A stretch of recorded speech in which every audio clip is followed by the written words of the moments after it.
রামগড়ে ক্ষুদ্র ও প্রান্তিক কৃষকের মাঝে বিনামূল্যে সার ও বীজ বিতরণ। মোহাম্মদ রানা, খাগড়াছড়ি প্রতিনিধি। সকল সভাপতি মহোদয়কে আপনাদের আপনাদের উদ্দেশ্যে বা এই যে বড়জনের স্বীকৃতি বলার জন্য আমি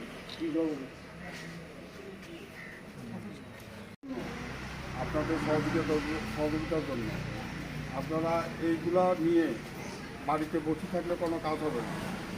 আপনারা এগুলা আমরা খুচরা বিড়ম্বনা এড়ানোর কারণে আমরা 5 জন করে একটা গ্রুপ করে আপনাদেরকে আমরা দেওয়ার চেষ্টা করবো।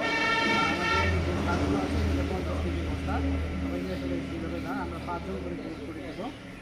যাই হোক আপনারা জানেন যে যা এখন চলমান মৌসুম চলতেছে, বীজ তোলার মৌসুম চলতেছে। আপনারা এই বীজটা দিয়েছে সরকার শুধুমাত্র আপনাদের কল্যাণে।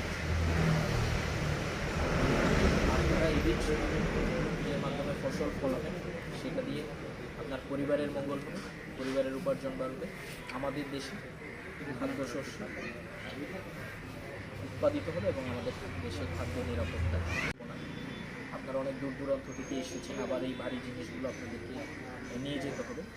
যানবাহনেরও বিষয় রয়েছে, সন্ধ্যা হয়ে যাবে।